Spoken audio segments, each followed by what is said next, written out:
यही जीवन का वास्तविक लाभ है। तो आइए, कल के प्रसंग में आप कथा श्रवण कर रहे थे। दशरथ जी महाराज बड़े प्रसन्न हो गए, भरत जी महाराज प्रसन्न हो गए, और कल आप राम जी की बारात के साथ जनकपुरी के लिए आपने प्रस्थान किया। अवध से बारात जनकपुरी की ओर चली। मार्ग में जगह जगह विश्राम करते हुए जनक जी के यहाँ जनकपुरी बारात पहुँची, और जनक जी महाराज ने बहुत ही सुंदर स्वागत बारात का किया है।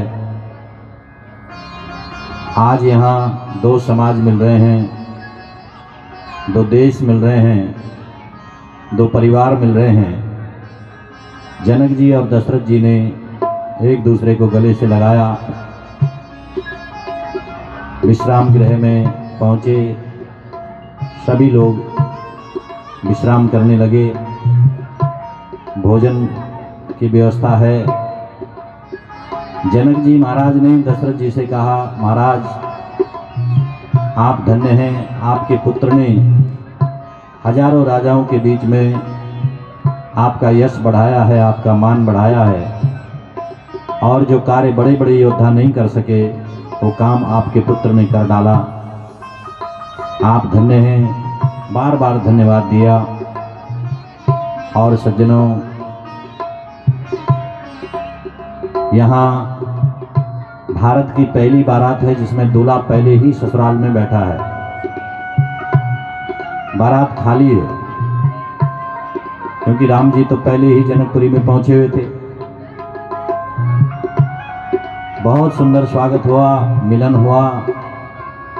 तदुपरांत बहुत सुंदर वेदी बनाई है, विवाह होने लगा। अच्छा, विवाह में हमारे यहाँ एक प्रथा थी कि दूल्हा बीच में बैठ जाता था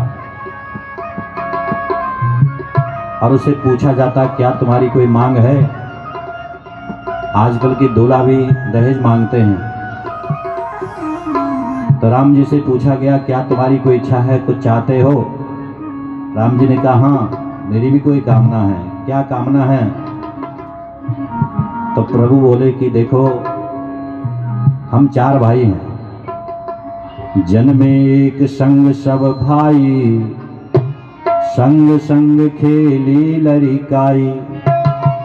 हम चार भाई हैं, चारों भाई एक साथ हमारा जन्म हुआ, एक साथ हम बड़े हुए, एक साथ हम खेले, एक साथ हम पढ़े। तो फिर विवाह मेरा अकेले का क्यों? विवाह भी चारों का होना चाहिए। और सज्जनों, ये मांग जब रखी तो जनक जी महाराज बहुत प्रसन्न हुए। और यहाँ दो बेटियां हैं जनक महाराज की, और दो बेटियां हैं सतानंद जी की, जनक जी के छोटे भाई। और सज्जनों, चारों कन्याओं को बुलाया। भगवान श्री राम सहित चारों भाई आए, और यहाँ सीता जी का विवाह भगवान श्री राम के साथ, लक्ष्मण जी का विवाह उर्मिला के साथ, भरत जी का विवाह मांडवी के साथ, और लक्ष्मण का विवाह श्रुतकीर्ति के साथ में संपन्न हुआ। बोलो राजा रामचंद्र महाराज की जय हो। राजा रामचंद्र महाराज की जय हो। इस प्रकार से विवाह संपन्न हुआ। और सज्जनों, साक्षात ब्रह्मा जी वेद पढ़ रहे हैं। गुरु वशिष्ठ के सानिध्य में विवाह संपन्न हुआ। और समय धीरे धीरे बीतने लगा। काफी दिन हो गए, बहुत दिन हो गए, बारात अभी तक जनकपुरी में है। एक दिन दशरथ जी महाराज ने जनक जी से कहा कि जनक जी, बहुत दिन हो गए, अब हमें चलना चाहिए, क्योंकि राम की माताएं प्रतीक्षा कर रही होंगी। हमारे यहाँ नियम था, हमारे यहाँ माता बहनें विवाह में नहीं जाती थी, केवल पुरुष लोग विवाह में जाते थे। लेकिन आजकल पुरुष कोई दिखाई दे या न दे, पर माता बहनें सबसे आगे होती है। इसलिए ये नियम था कि माताएं विवाह में नहीं जाती थी। कहा राम की माताएं प्रतीक्षा कर रही होंगी, इसलिए हमें चलना चाहिए। जनक जी महाराज आज्ञा देने को तैयार ही नहीं। रोज कहते हैं एक दिन और रुक जाओ, एक दिन और रुक जाओ, थोड़ा लाइट में रुको। और रोज इसी प्रकार से कई दिन बीत गए। लेकिन आज तो दशरथ जी महाराज नहीं माने और कहा कि नहीं, हमें आज्ञा दो, हमें चलना है। बहुत समय बीत गया। जनक जी महाराज ने न चाहते हुए आज्ञा दे दी और जनक जी महाराज सुनैना जी अपनी बेटी को गोद में लेकर आई। दशरथ जी के आगे खड़े हो गए और कहा, महाराज आज से ये बेटियां हमारी नहीं, आपकी बेटियां हैं। इन्हें अपनी बेटियों जैसा ही प्यार करना, दुलार करना। और अपनी बेटियों को भी शिक्षा दे रहे हैं कि बेटी, हमारे पास तुम्हें देने के लिए कुछ नहीं है, लेकिन एक बात कह रही हूं, इसे जीवन भर याद रखना, इसे भूलना मत। सास ससुर गुरु सेवा करही, सास ससुर गुरु सेवा करही, सास ससुर गुरु सेवा करही, सास ससुर गुरु सेवा करही, रुख देखे सदा अनुसरही, पति रुख देखे सदा अनुसरही, पति रुख देखे सदा अनुसरही, पति रुख देखे सदा। अपनी बेटी को शिक्षा दे रही है कि बेटी, सास ससुर गुरु सेवा करही, पति रुख दे कि सदा अनुसरही। अपने सास ससुर को माता पिता समझकर सेवा करना, कभी उनका अनादर मत करना, उनका अपमान मत करना। और जैसे तुम्हारा पति का रुख हो, उसका रुख देख करके चलना। सुन रहे हो कि नहीं? ध्यान से सुनो। प्रत्येक माता पिता का धर्म है अपनी बेटी को ऐसी ही शिक्षा देनी चाहिए। ये माँ कह रही है कि बेटी, आज से तुम्हारे माता पिता हम नहीं हैं, आज से तुम्हारे माता पिता तुम्हारे सास ससुर हैं। उनकी आज्ञा का पालन करना, उनकी सेवा करना, और जैसे तुम्हारे पति का रुख हो उस हिसाब से चलना। ऐसी शिक्षा अपनी बेटी को दे रहे हैं। बहुत सुंदर शिक्षा दी। और इधर बारात जाने को तैयार हुई। सबकी आंखों में आंसू है। चारों बेटियों को लेकर आए, 4 डोलियां तैयार है और अपनी बेटियों को डोली में बिठाया। कहार डोली उठाने लगे तो जनक जी महाराज, सुनैना जी सब रो रहे हैं, पूरा नगर रो रहा है, सबकी आंखों में आंसू है। और अश्रु के साथ में बेटियों को विदा किया। जनकपुरी से बारात अवध की ओर चली। रास्ते में जगह जगह विश्राम करते हुए और जगह जगह नगरवासी भगवान का दर्शन करते हुए बारात अयोध्या में पहुंची। अयोध्या में भगवान की बारात का बहुत सुंदर स्वागत हुआ।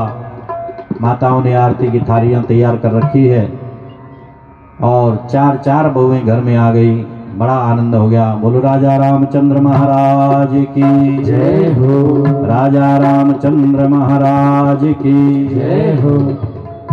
सज्जनों, दशरथ जी के आनंद का ठिकाना नहीं। 4 बहुएं आज घर में आ गई और पूरा अवध आज आनंद से भर गया। सब जगह खुशियां ही खुशियां हैं, आनंद ही आनंद है। और बड़े आनंद से समय बीतने लगा। थोड़ा समय जब बीता तो देखो, जहाँ सुख है वहाँ दुख भी है, जहाँ खुशी है वहाँ गम भी है, अगर दिन है तो रात भी है, और इसलिए सुख है तो दुख भी जरूर है। अगर जीवन में सुख मिला है तो दुख के लिए भी तैयार रहो, दुख भी मिलेगा, उसके लिए भी तैयार रहना चाहिए।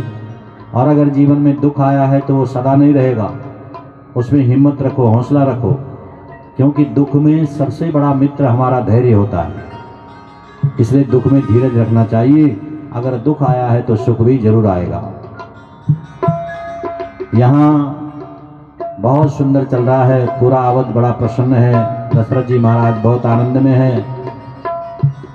और एक दिन की घटना है कि दशरथ जी महाराज दिन के समय राजसभा में विराजमान हुए, और जैसे राजसभा में उपस्थित हुए तो दशरथ जी एक सेवक से कहते हैं कि मुझे दर्पण देखना है, शीशा देखना है। अच्छा विचार करो, अगर शीशा देखना है तो घर से देखकर आते। राजगद्दी पर बैठ करके बोले मुझे शीशा देखना है, तो क्या शोभा देगा? शोभा नहीं देता। अगर मैं यहाँ बैठ करके आपसे कहूँ कि शीशा लाओ, मुझे शीशा देखना है, तो क्या अच्छा लगेगा? आप कहोगे शीशा देखना था, घर से देखकर आता। गद्दी पर बैठ करके शीशा क्यों देखा? दशरथ जी कह रहे हैं मुझे दर्पण देखना है, दर्पण लेकर आओ। और सज्जनों, सेवक जब दर्पण लेकर आए हैं, एक समय सब सहित समाजा, राजसभा रघुराज विराजा। पूरे समाज के साथ में दशरथ जी महाराज राज सिंहासन पर विराजमान हुए। राय सुभाय मुकुर कर लीना। इधर देखो, इधर कुछ नहीं हो रहा, उधर शांति रखो। कथा में बैठे हो, कथा में ध्यान दो, केवल एक ध्यान रखो परमात्मा का, बस। राय सुभाय मुकुर कर लीना, दर्पण बिलो की मुकुट सम कीना। दशरथ जी ने शीशा देखा। आप पढ़ना रामचरितमानस में, शीशा जब देखा तो उनको दिखाई दिया कि मुकुट थोड़ा टेढ़ा हो गया है, और राजा ने उस मुकुट को सीधा किया। अच्छा, मुकुट का मतलब है सत्ता। राजा ने देखा मुकुट थोड़ा टेढ़ा हो गया, इसलिए उसको सीधा किया। श्रवण समीप, श्रवण माने कान, श्रवण समीप भय सित केसा, मानव जठरपन अस उपदेशा। राजा ने देखा कि कानों के पीछे के बाल सफेद हो गए हैं, और कानों के पीछे बाल सफेद हो जाएं तो समझ लो बुढ़ापा आने वाला है।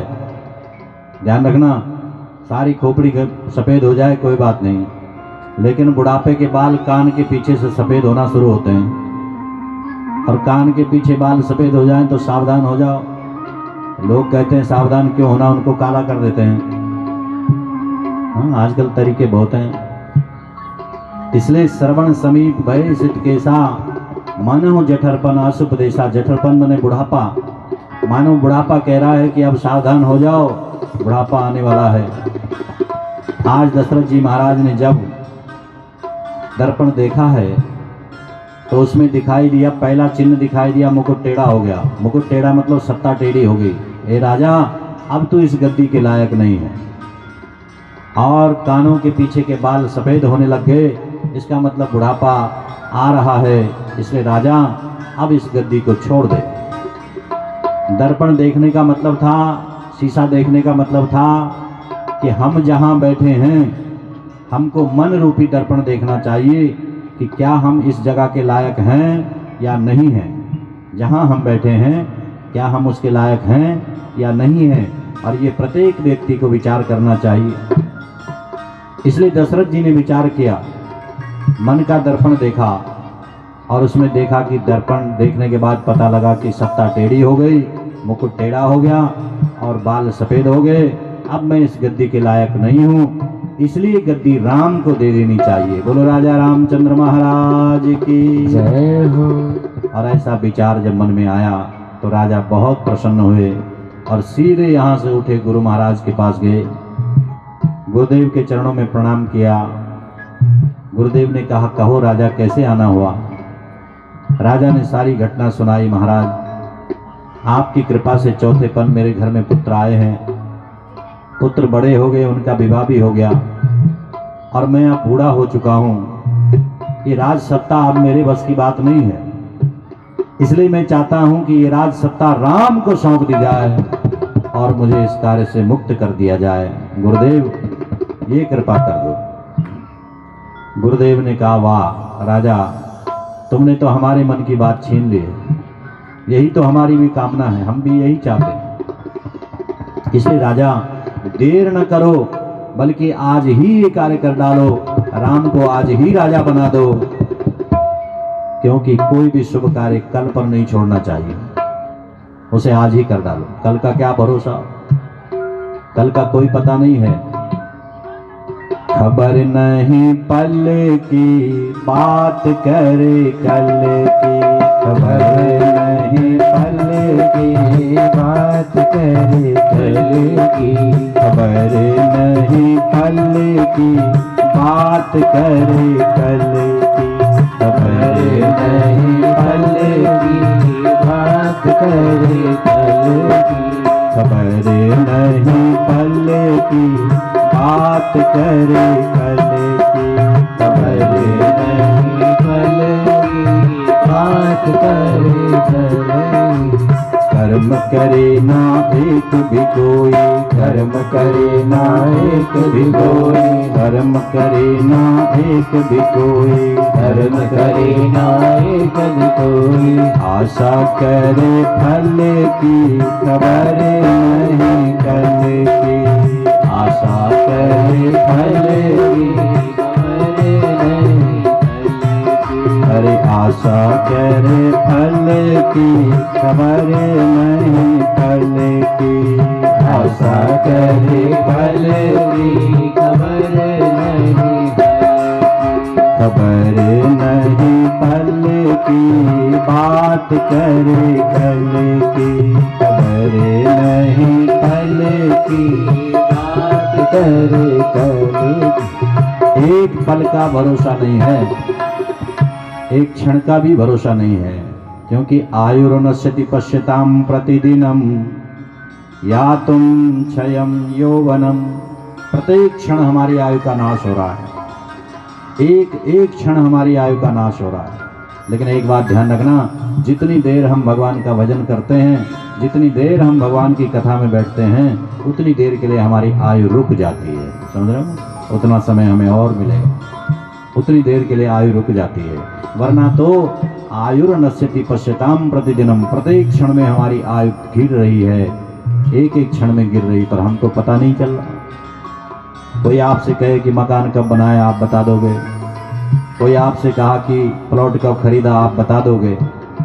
कोई कहे कि आपने गाड़ी कब खरीदी, बता दोगे। कोई आपसे पूछे कि आप बूढ़े कब हुए, तो क्या बताओगे। पता ही नहीं चला कब हुए, किसी को पता है क्या। अरे बचपन कब निकल गया, जवानी कब निकल जाएगी, बुढ़ापा कब आ गया, कुछ पता नहीं है, क्योंकि एक एक क्षण में आयु गिर रही है। और सज्जनों, सारा जीवन जब निकल जाता है, अंत जब आता है, बुढ़ापा बहुत खतरनाक चीज़ है, इससे खतरनाक और कुछ भी नहीं। बचपन में तो सब संभाल लेते हैं, बचपन में सब प्यार करते हैं। लोग कहते हैं ना कि बचपन और बुढ़ापा एक जैसा होता है, लेकिन बचपन और बुढ़ापा एक जैसा नहीं होता। बचपन में सब प्यार करते हैं, सब दुलार करते हैं, पर बुढ़ापे में कोई प्यार नहीं करता, बुढ़ापे में कोई पास बैठने को तैयार नहीं, बुढ़ापे में कोई तुम्हारी बात सुनने को तैयार नहीं। इसलिए सबसे खतरनाक है बुढ़ापा। और उस बुढ़ापे में अपने जीवन के सारे कर्म याद आते हैं, हमने कब क्या किया, क्यों किया है, कितना सोचा हमने, किसके लिए सोचा है, क्या मिला है। अच्छा, अंत में किसी को क्या मिलेगा, इस दुनिया से जाना तो सब में है। हम लोग सारे दिन भटक रहे हैं, सारी रात सोच रहे हैं, लेकिन मिलना क्या है, किसी को कुछ भी नहीं। ये कैसी लीला है भगवान की कि पहले जन्म हुआ और फिर मृत्यु हुई। क्या है ये सब संसार, आज तक किसी की समझ में आया ही नहीं। ये सरक रहा है, निरंतर खिसक रहा है, इसलिए इसका नाम संसार है। बुढ़ापा इसलिए लोग कहते हैं भजन करना है तो बचपन में कर लो, भजन करना है तो जवानी में कर लो, क्योंकि बुढ़ापे में तो भजन भी नहीं हो पाएगा। लोग तो कहते हैं बच्चों को कथा में क्या मतलब, जवान लोगों को कथाओं में क्या मतलब, बूढ़े लोगों को जाना चाहिए, बूढ़े लोगों को सत्संग सुनना चाहिए। अच्छी बात है, बूढ़े भी सुने, लेकिन अगर सत्संग सुनना है तो जवानी में सुनो, सत्संग सुनना है तो बचपन में सुनो, ताकि बुढ़ापा तुम्हारा सुधर जाए। बुढ़ापे में अगर माला पकड़ भी लोगे, क्या जप पाओगे, क्या बैठ पाओगे? बड़ा मुश्किल है। इसलिए तब भगवान को दोष दोगे तो भगवान भी क्या करेगा? वो भी कहता जब समय था तब तो मेरी याद नहीं आई, अब समय जब निकल गया तब मेरी याद आई। अरे की करिवे करतार बिच बुढ़ापे दे, की करिवे करतार बिच बुढ़ापे दे, की करिवे करतार बिच बुढ़ापे दे, की करिवे करतार बिच बुढ़ापे दे। बूढ़े दमंजा बहार बिच बुढ़ापे दे, बूढ़े दमंजा बहार बिच बुढ़ापे दे। मंजा मन चारपाई, बुढ़ापे में आपकी चारपाई बाहर लगा दी जाएगी और वहां बैठे बैठे चिल्लाते रहो, कोई सुनने वाला नहीं। बूढ़े दमंजा बहार बिच बुढ़ापे दे, बूढ़े दमंजा बहार बिच बुढ़ापे दे, की करिवे करतार बिच बुढ़ापे दे, की करिवे करतार बिच बुढ़ापे दे। बुढ़ापे में कोई सुनने वाला नहीं। दोनों हाथ उठाओ, अपना बुढ़ापा याद करो, जब बुढ़ापा आएगा ताली बजाते हुए। बड़ी गहरी बातें हैं ये, अभी से याद रखो इस बुढ़ापे को।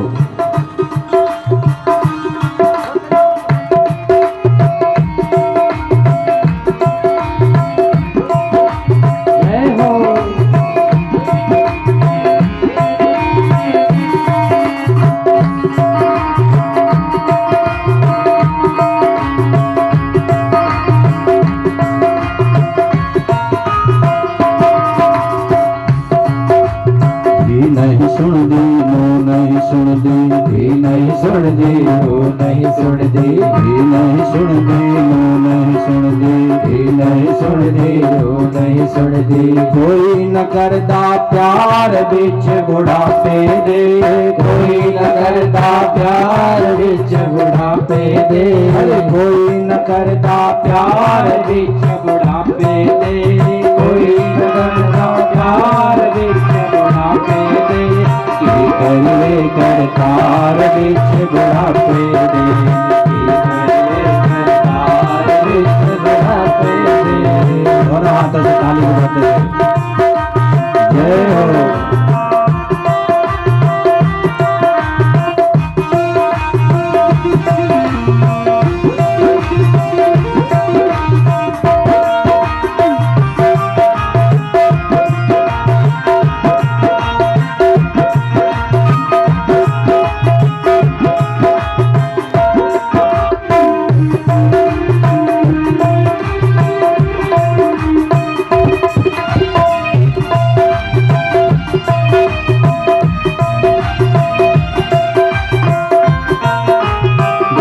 करन्नो महल बनाया, मौज करन्नो महल बनाया, मौज करन्नो महल बनाया, मौज करन्नो महल बनाया। पोता पोती बिच बिठाया, पोता पोती बिच बिठाया, पोता पोती बिच बिठाया, पोता पोती बिच बिठाया। कोई न लेना सार बिच बुढ़ापे दे, कोई न लेना सार बिच बुढ़ापे दे। की करवे करता है बुढ़ापे दे, की करवे करतार बिच बुढ़ापे दे। आपने जीवन भर कितना किया है, कोई नहीं कहेगा कि आपने कुछ किया है। सब आपको अंत में यही कहेंगे आपने किया ही क्या है, और जो आपने किया है वो अपना फर्ज निभाया है। हम पर एहसान क्यों कर रहे हो? कोई आपकी बात का सार नहीं निकालेगा कि इन्होंने हमारे लिए कुछ किया।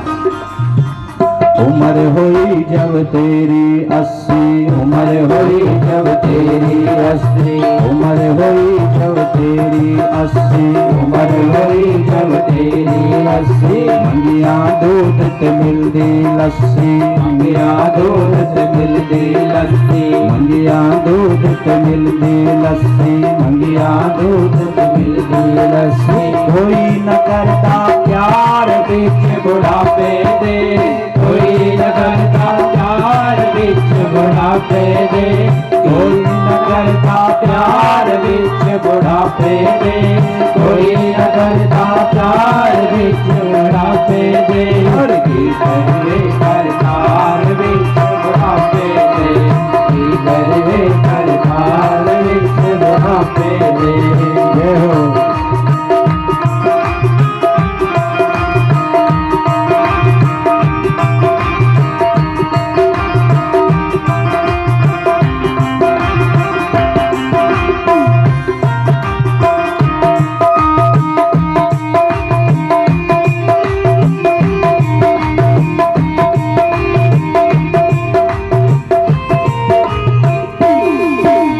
मन मर्जी दा मिले न खाना, मन मर्जी दा मिले न खाना, मन मर्जी दा मिले न खाना, मन मर्जी दा मिले न खाना। जो मिल जावे सोई खाना, जो मिल जावे सोई खाना, जो मिल जावे सोई खाना, जो मिल जावे सोई खाना। पर झिड़का पैंदी हजार बिच बुढ़ापे दे, झिड़का पैंदी हजार बिच बुढ़ापे दे, हर झिड़का पैंदी हजार बिच बुढ़ापे दे, झिड़का पैंदी हजार बिच बुढ़ापे दे। हर की करवे करतार बिच बुढ़ापे दे, की करवे करतार बिच बुढ़ापे दे। दोनों हाथ उठाते जय हो राधे।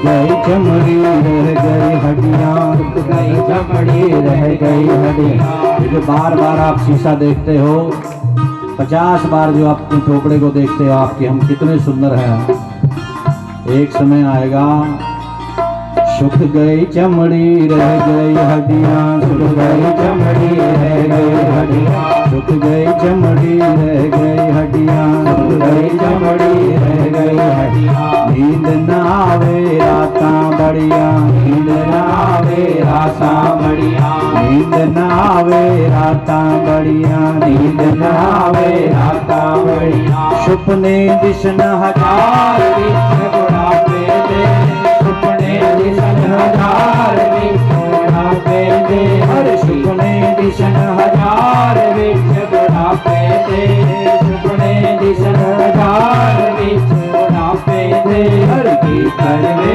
करतार बिच बुढ़ापे दे, की करवे करतार बिच बुढ़ापे दे, की करवे करतार बिच बुढ़ापे दे, की करवे करतार बिच बुढ़ापे दे, की करवे करतार बिच बुढ़ापे दे, की करवे करतार बिच बुढ़ापे दे, की करवे करतार बिच बुढ़ापे दे। बोलो राजा रामचंद्र महाराज की जय हो। और जो बोल रहे हैं उनकी भी जय हो, और नहीं बोल रहे उनकी भी जय हो, और जो आए उनकी भी जय हो, और नहीं आए उनकी भी जय हो। सबकी जय जयकार, क्योंकि ये है प्रभु का द्वार। तो सज्जनों, यहाँ दशरथ जी महाराज गुरुदेव की शरण में गए हैं। गुरुदेव ने कहा राजा ये काम आज ही कर डालो, विलंब न करो। लेकिन राजा ने कहा गुरु महाराज कैसे हो सकता है, इतनी बड़ी व्यवस्था करनी है, इतना सब एक दिन में कैसे हो पाएगा। इसलिए राम का राज्याभिषेक आज नहीं कल होगा। और सज्जनों, जीवन में कोई भी बात कल पर मत टालो, अच्छा काम कर रहे हो तो उसे कल पर कभी मत टालो। हाँ, अगर कुछ बुरा विचार आपके मन में आ जाए तो उसे बेशक कल पर टाल दो, उसे तुरंत न करो। अगर कोई गलत विचार आपके मन में आ रहा है तो उस विचार को भले कल पर टाल दो, लेकिन अच्छे विचार को कल पर मत टालो, उसे आज ही कर डालो। राजा ने कहा आज नहीं हो सकता महाराज, इसलिए राम का राज्याभिषेक कल होगा।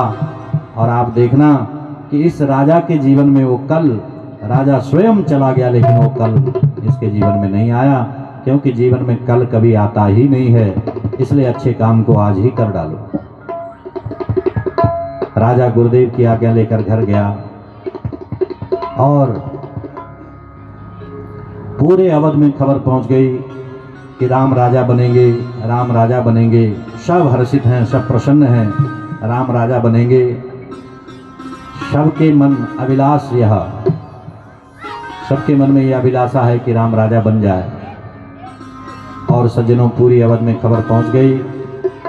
इधर राजा दिन भर राज कार्य में व्यस्त रहा। शाम के समय राजा महल की ओर आ रहा है, लेकिन कैकेयी के महल में देखा तो अंधेरा है। कारण क्या हुआ होगा? क्योंकि यहाँ कैकेयी माता की एक दासी है जिसका नाम है मंथरा, और मंथरा की बुद्धि को देवताओं ने बिगाड़ दिया। हम आपसे कह रहे थे, जाको प्रभु दुख दारुण दीना, ताकि मति पहले हरि लीना। भगवान जब किसी को मारते हैं, किसी को दंड देते हैं ना, तो कोई डंडा सोटी लेकर नहीं आते। भगवान केवल उसकी बुद्धि को बिगाड़ देता है, और बुद्धि जब बिगड़ जाए तो दुख अपने आप मिल जाता है। इधर देवताओं ने सोचा अगर राम राजा बन गए तो राम केवल अयोध्या का रह जाएगा, पूरे विश्व को राम नहीं मिल पाएगा। इसलिए देवताओं ने विचार किया ऐसा कुछ करो कि राम राजा बने ही ना, राम राजा बन ही ना पाए। अगर राम राजा बन गए तो राम अयोध्या के रह जाएंगे। जिस कार्य के लिए भगवान ने अवतार लिया है वो कार्य हो नहीं पाएगा। इसलिए देवताओं ने विचार किया कि ऐसा कुछ करो कि राम राजा ही ना बने। लेकिन विचार किया कि यही सब कैसे संभव हो सकता है? किसकी बुद्धि बिगाड़े? अवध में तो सब राम प्रेमी हैं। देवताओं ने माँ सरस्वती माता को याद किया। सरस्वती माँ प्रकट हुई। बोलो सरस्वती मैया की जय हो। अच्छा, बात समझ में आ रही कि नहीं आ रही? आ रही? अभी बाद में पता लगेगा। सरस्वती मैया को याद किया, माँ सरस्वती प्रकट हुई। सरस्वती मैया ने कहा देवताओं बोलो क्या चाहते हो? देवताओं ने कहा माँ ऐसा कुछ करो कि राम राजा ही न बने। सरस्वती मैया को बड़ा क्रोध आया, देवताओं तुम बड़े स्वार्थी हो। अगर किसी की खुशी में एक दीपक जला नहीं सकते हो तो किसी की खुशी का दीपक बुझाने का भी तुम्हें अधिकार नहीं है। अगर तुम किसी की खुशी में शामिल नहीं हो सकते हो तो दूसरे की खुशियों पर पानी फेरने का भी अधिकार नहीं है। अगर तुम किसी को एक रोटी नहीं खिला सकते हो तो कोई बात नहीं, लेकिन किसी की निवाले को छीनने का भी तुम्हें अधिकार नहीं है। इसलिए देवताओं सावधान हो जाओ, राम कार्य में विघ्न मत करो। और राम कार्य में जो विघ्न करता है निश्चित रूप से उसका नाश होता है, अवश्य नाश होता है, उसका नाश निश्चित होता है। इसलिए राम कार्य में कभी भूल से विघ्न नहीं करना चाहिए। इसलिए देवताओं तुम सावधान हो जाओ। देवताओं ने कहा माँ अगर हमारा निजी स्वार्थ होता तो हम चुप हो जाते, पर हम तो चाहते हैं कि राम विश्व को राम मिल जाए, और जिस कार्य के लिए भगवान अवतार ले रहे हैं वो कार्य भगवान का पूर्ण हो जाए। इसलिए हम चाहते हैं कि ऐसा कुछ करो कि राम राजा ही न बने। और माँ सरस्वती की समझ में बात आ गई। सरस्वती माता तैयार हुई और अवध में पहुंची। लेकिन अवध में जहां भी गई, थोड़ा लाइट, अवध में जहां भी गई वहां देखा सब राम का नाम जप रहे हैं, सब राम प्रेमी हैं। किसकी बुद्धि बिगाड़ूं? कौन ऐसा होगा जिसकी बुद्धि बिगाड़ूं? कैकेयी माता के भवन में गई तो कैकेयी माता राम से तो अति प्रेम करती है। कैकेयी जैसा प्रेम राम से कोई करता ही नहीं है। सरस्वती को लगा किसकी बुद्धि बिगाड़ूं? कैकेयी के भवन से वापस आ रही थी तो यहाँ एक बैठी हुई है, बड़ी उदास है, परेशान है। सरस्वती माता को लगा मिल गई, जिसको मैं ढूंढ रही थी वो मिल गई। क्योंकि जहाँ राम कार्य हो रहा हो वहाँ सबके चेहरों पर प्रसन्नता है और इसके चेहरे पर उदासी है, परेशानी है। इसलिए समझ गई कि यही मेरा काम कर सकती है। और सरस्वती माता ने इस मंथरा की बुद्धि को बिगाड़ दिया और ये मंथरा यहाँ से उठी, कैकेयी के भवन में गई। कैकेयी से बोली, कैकेयी क्या तुझे पता है? अच्छा एक बात बताऊं, अगर ये अयोध्या की होती तो शायद ऐसा नहीं करती। ये मंथरा अयोध्या की नहीं है, ये तो दहेज में आई हुई है कैकेयी के साथ में। क्योंकि जिसने अवध में जन्म लिया होगा, अवध की पावन धरती पर जिसका जन्म हुआ होगा, वो राम का विरोधी कभी नहीं हो सकता, राम का शत्रु नहीं हो सकता। ये मंथरा यहाँ की है ही नहीं। और सज्जनों, कैकेयी माता से बोली, क्या तुझे पता है राम का राज्याभिषेक हो रहा है, राम राजा बन रहे हैं?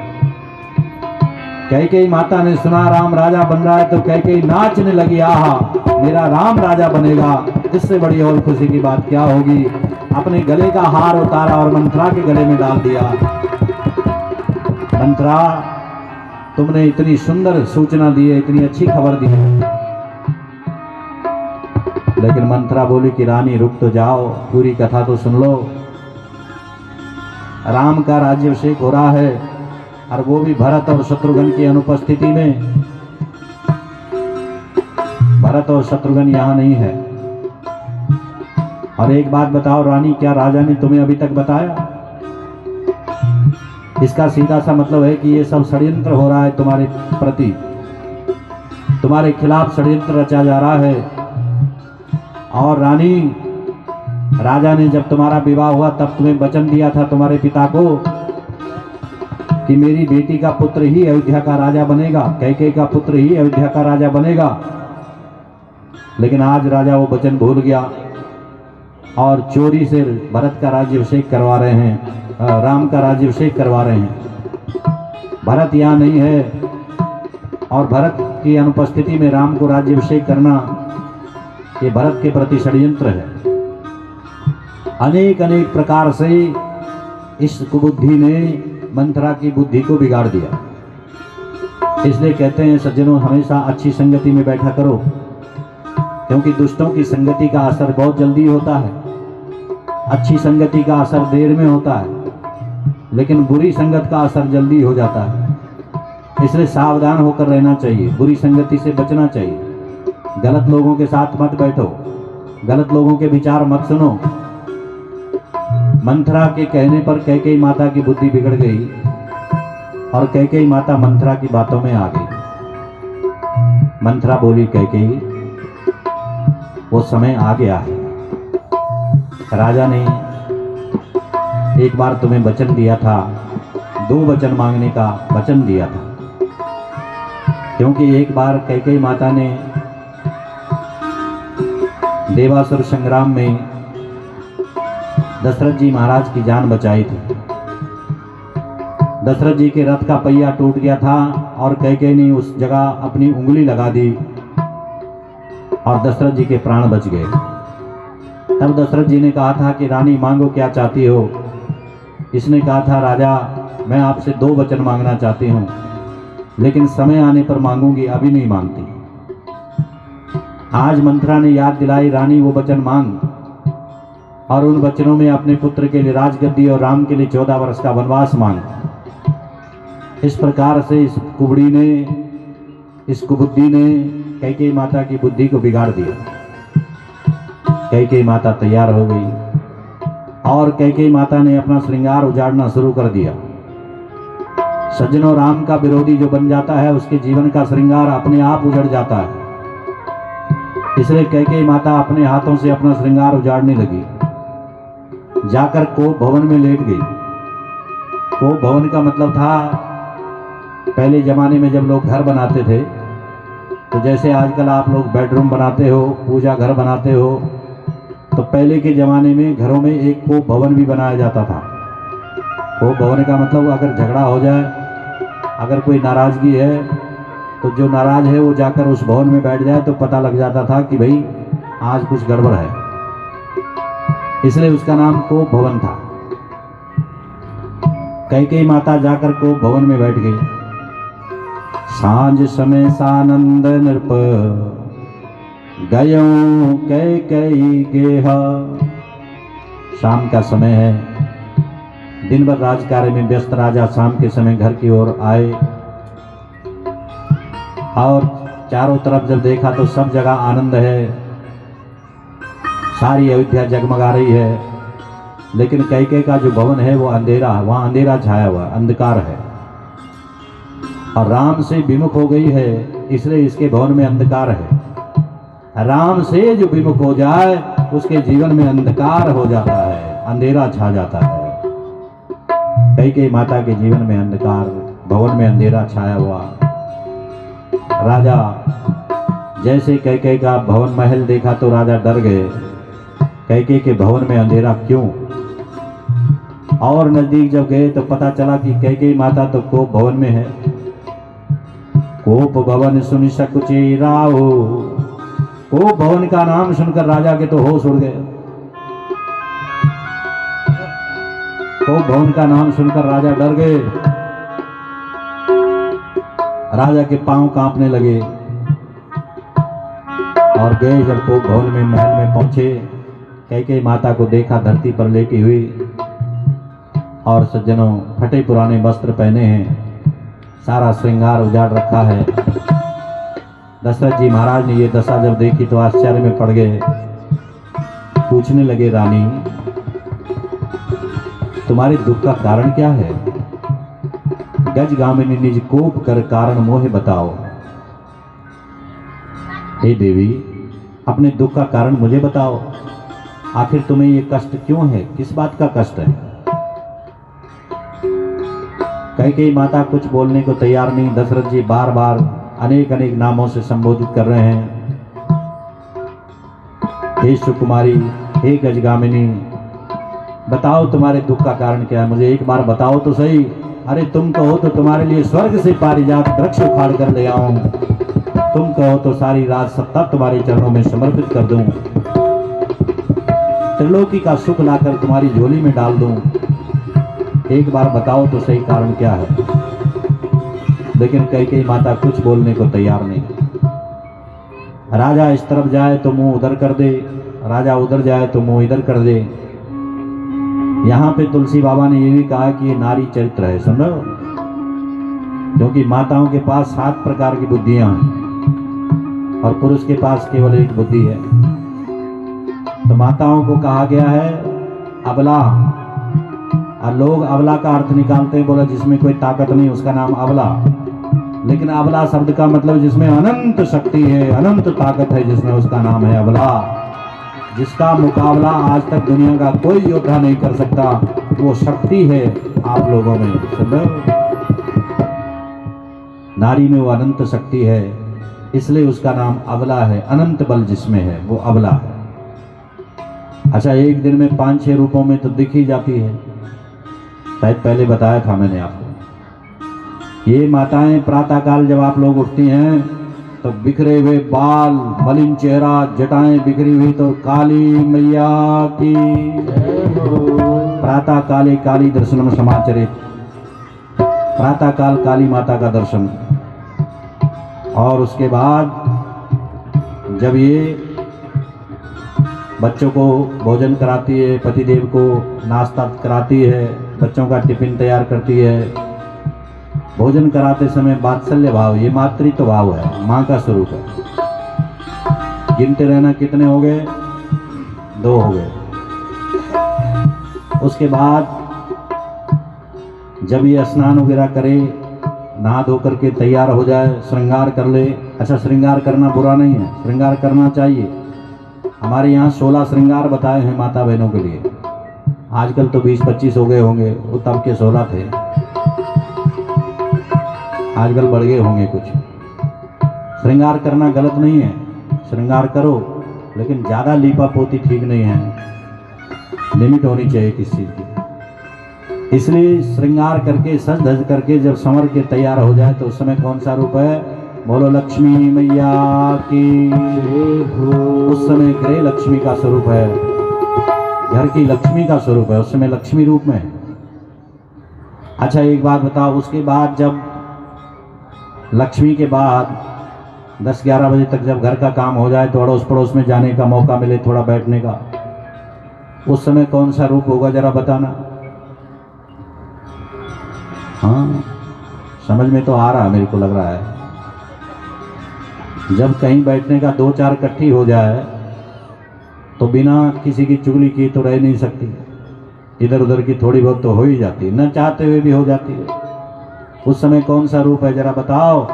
तो हमारे यहाँ सूत्र है कि सज्जनों, पक्षी नाम काक चंडाला, पशु नाम चैव कुक्करा, मणि नाम पाप चंडाला, सर्वेशाम चैव निंदका। पक्षियों में कौवा चंडाल है, पशुओं में कुत्ते को चंडाल कहा गया, और मनुष्यों में चंडाल वो है मणि नाम पाप चंडालः सर्वेशाम चैव निंदका। जो दूसरे की निंदा करता है उसे चंडाल कहा जाता है। तो उस समय कौन सा रूप है अब आप ही बताना, मैं नहीं बताऊंगा, ठीक है। उसके बाद शाम को सुबह पतिदेव को कुछ आपने बोला हो लाने के लिए और बेचारा भूल गया, नहीं लाया, तो फिर जब नहीं लाया तो क्रोध में, तब उस समय कौन सा रूप है? बोलो चंडी मैया की। फिर चंडी का रूप धारण कर लेती है और पति से जब मीठी मीठी बातें करे तो उस समय प्रेम का स्वरूप है। समझ लो, कई स्वरूप है माताओं के, इसलिए 7 बुद्धि वाला कहा गया है और अनंत शक्ति से संपन्न कहा गया है आपको। पुरुष की सत्ता क्या है जो किसी नारी के आगे जीत सके? समझ रहे हो कि नहीं? नहीं जीत सकते। उसके पास साम दाम दंड भेद अनेक प्रकार के अस्त्र भगवान ने दिए हैं, और सबसे बड़ा अस्त्र है उसका बता दूं, आंसू, रोना। हाँ, ये सबसे बड़ा अस्त्र है। कुछ भी ना हो तो 2 आंसू बहा दो तो सामने वाला वैसे ही ठंडा हो जाता है। तो ये अस्त्र शस्त्र भगवान ने आपको दिए हैं। सज्जनों, कैकेयी माता को राजा बार बार समझा रहे हैं, अच्छा देखो, इस राजा के सामने बड़े बड़े देवता हाथ जोड़ करके खड़े रहते हैं, बड़े बड़े देवता इस राजा के आगे नतमस्तक रहते हैं, लेकिन ये राजा एक रानी के आगे नतमस्तक हो रखा है। सुन रहे हो कि नहीं?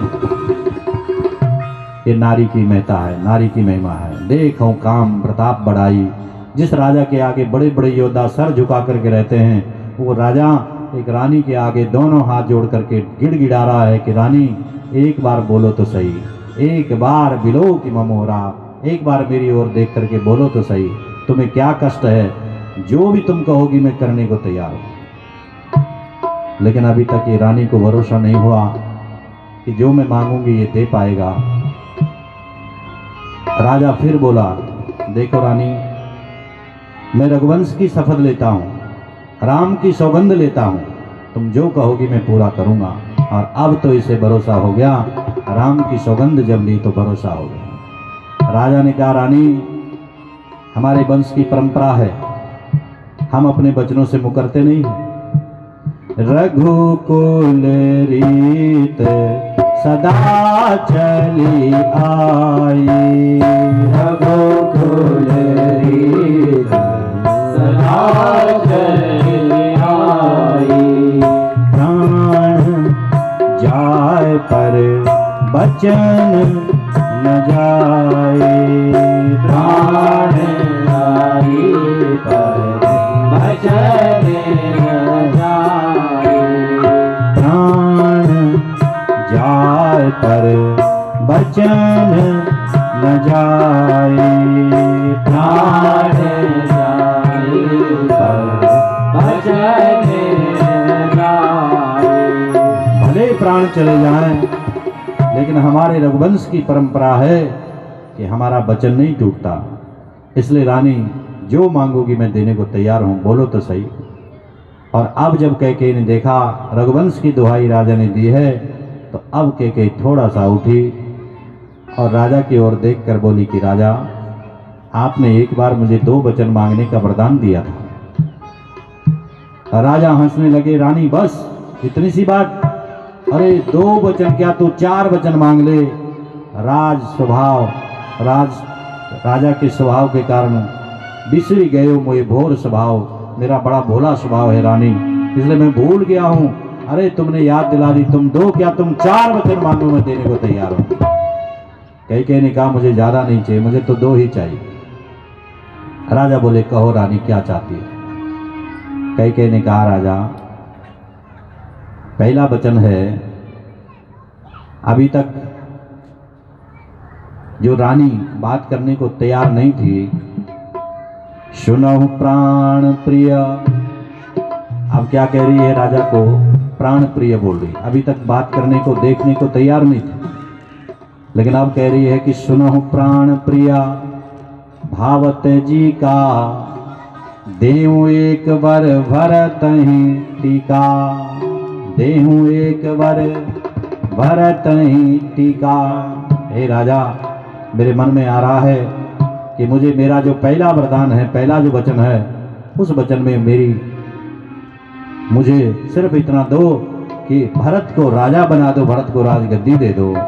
और जैसे दशरथ जी ने सुना भरत को राजगद्दी दे दो, दशरथ जी बड़े प्रसन्न हो गए। रानी बस इतनी सी बात, अरे राम और भरत मोर दुई आंखी, राम और भरत तो दोनों मेरी आंखें हैं, अरे राजगद्दी राम को मिले या भरत को मिले क्या फर्क पड़ता है, मेरे लिए तो दोनों बराबर है। इसलिए अगर तुम चाहती हो कि राजगद्दी भरत को मिले तो मैं देने को तैयार हूं। बस इतनी सी बात के लिए तुमने इतना बड़ा कोप भवन में प्रवेश कर लिया। रानी मन में सोच रही, अभी अगला वचन सुन तो ले। और अब ये रानी ठीक से सावधान होकर बैठ गई और राजा से बोली, हे राजा, पहले वचन में कहा सुनो प्राण प्रिय, और दूसरे वचन में कह रही है दूसर पर मांगो कर जोरी, कर मने हाथ, जोरी मने जोड़ना। हे राजा, मैं दोनों हाथ जोड़ करके कह रही हूँ, दूसर पर मांगहूँ कर जोरी, पूर्वो नाथ मनोरथ मोरे। मेरा वचन पूरा करना राजा, मैं हाथ जोड़ करके बोल रही हूँ, मेरा वचन व्यर्थ न जाए, क्योंकि अब का जो वचन मांग रही है उसके लिए बहुत सावधानी से पहले राजा को सावधान कर रही है। राजा ने कहा, रानी तुम बोलो तो सही, एक पल नहीं लगेगा, तुम कहो तो सही, क्या वरदान है बोलो। अब इस कैकेयी ने अपना हृदय कठोर कर लिया, इतना कठोर कर लिया और कठोर हृदय से बोली कि राजा, मेरा दूसरा वरदान है, तापस बेश विशेष उदासी। जब राजा ने सुना तापस बेश विशेष उदासी, राजा को लगा शायद मुझे कह रही है कि राजा तेरा बुढ़ापा आ गया है, इसलिए तपस्वी का वेश बना ले और वन में चला जा। लेकिन अगला शब्द जब सुना कि 14 बरस, राजा ने सोचा अगर मुझे कह रही है तो 14 बरस क्यों बोल रही है, इसे तो ऐसा बोलना चाहिए कि तुम्हारा बुढ़ापा आ गया, चौथापन आ गया, इसलिए वन में चले जाओ। पर ये 14 बरस का मतलब, और अगला शब्द जब सुना तो वो और भी विचित्र था, 14 बरस राम वनवासी, तापस बेश विशेष उदासी, तापस बेश विशेष उदासी, तापस बेश विशेष उदासी, तापस बेश विशेष उदासी। 14 बरस राम बनवासी, 14 बरस राम बनवासी, 14 बरस राम वनवासी।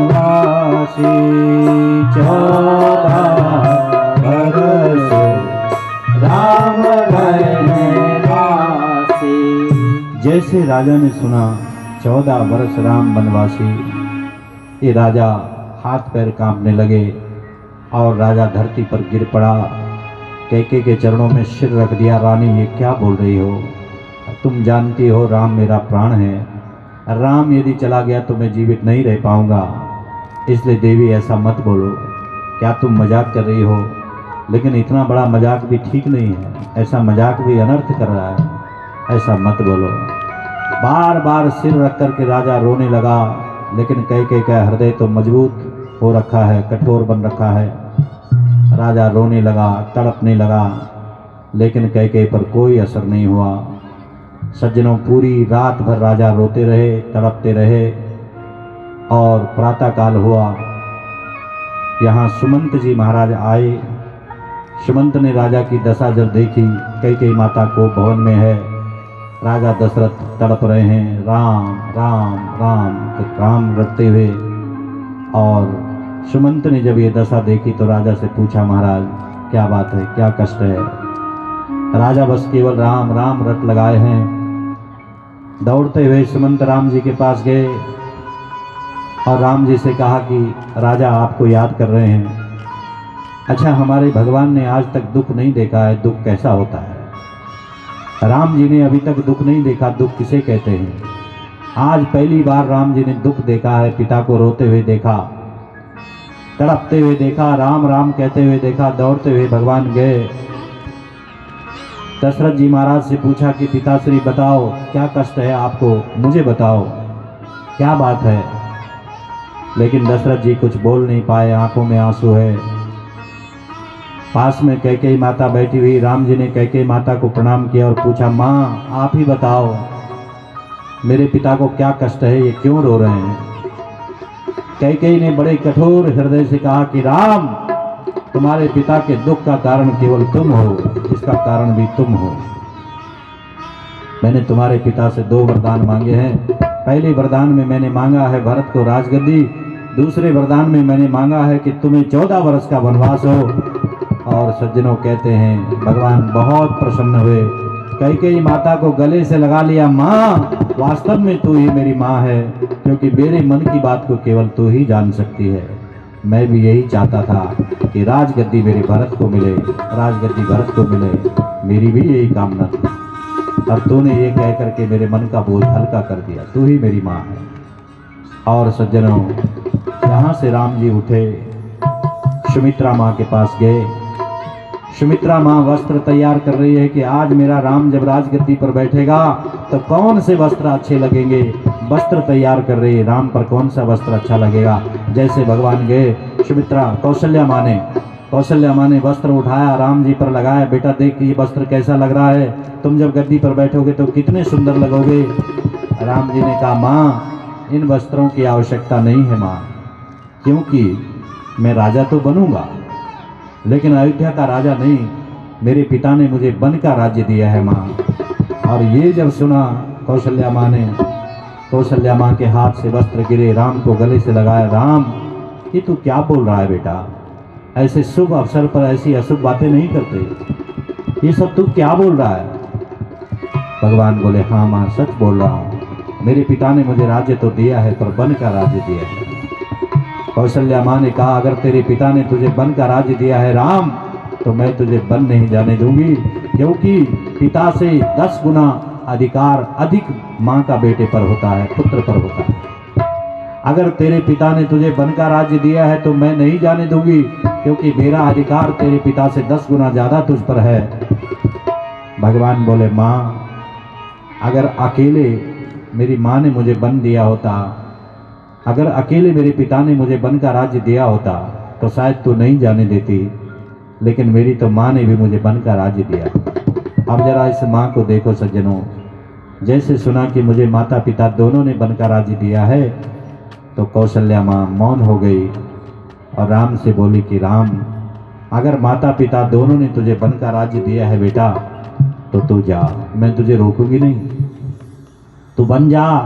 राम, तू जहाँ रहेगा वहीं अयोध्या है, बड़भागी है वो वन जिस वन में तू जा रहा है, और अभागा है ये अयोध्या जहाँ से तू जा रहा है।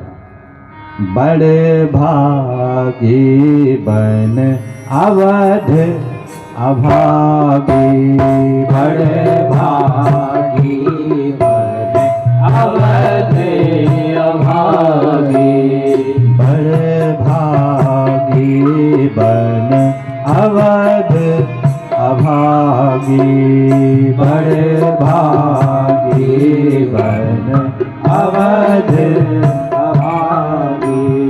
जो रघुवंश तिलक तुम त्यागी, जो रघुवंश तिलक तुम त्यागी, जो रघुवंश तिलक तुम त्यागी, जो रघुवंश तिलक तुम त्यागी।